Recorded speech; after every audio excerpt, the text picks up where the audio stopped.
আজকে আমার ছাদ বাগান থেকে হতে চলেছে দুর্দান্ত হারভেস্টিং। নিজের হাতে লাগানো গাছ থেকে সবজি তোলার মজাটাই আলাদা, কোনো কেমিক্যাল ভেজাল ছাড়া প্রকৃতির খাঁটি উপহার।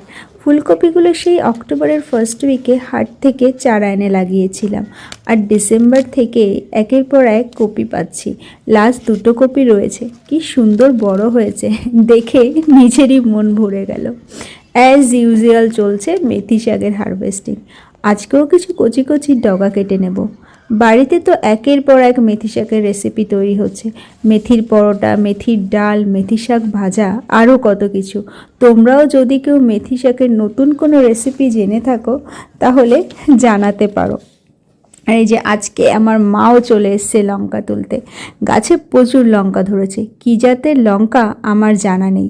গাছটা এমনিতেই বাগানে নিজে থেকেই হয়েছে, আর সেরকম কোনো যত্ন ছাড়াই কী পরিমাণে লঙ্কা দিয়ে যাচ্ছে। এটা হলো এবছরের সিমের প্রথম হারভেস্টিং। গাছ লাগাতে একটু দেরি হওয়ায় সিম পেতে লেটই হলো। দেখো আঙুরের মতো থোকায় থোকায় সিম ঝুলছে। এখানে বেশ কয়েক রকমের সিম রয়েছে, নলডোক, লাল শিরা, জামাইকুলু, সব নাম তো আমার ঠিক মতো জানাও নেই।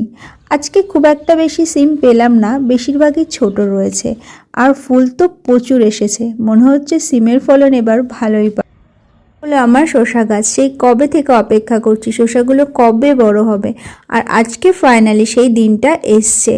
আগেও অনেকবার শসা গাছ লাগিয়েছি, কিন্তু সেরকম ভালো রেজাল্ট কখনো পাইনি। কিন্তু এবার খুব সুন্দর শসা ধরেছে, কেমন হৃষ্টপুষ্ট হয়েছে শসাগুলো।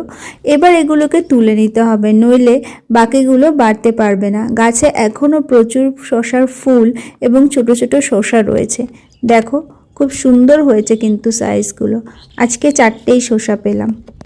বকচুই তো রোজই তুলছি, রোজই খাচ্ছি, নতুন কি আর বলবো। অনেকের বকচুইয়ের টেস্ট পছন্দ নয়, কিন্তু আমার তো বেশ ভালোই লাগে। দেখো আজকে কত কিছু পেলাম ছাদ বাগান থেকে, ফুলকপি থেকে শুরু করে লঙ্কা, শসা, আরও কত কিছু। আমার বাগানের হারভেস্টিং ভিডিও তোমাদের কেমন লাগলো অবশ্যই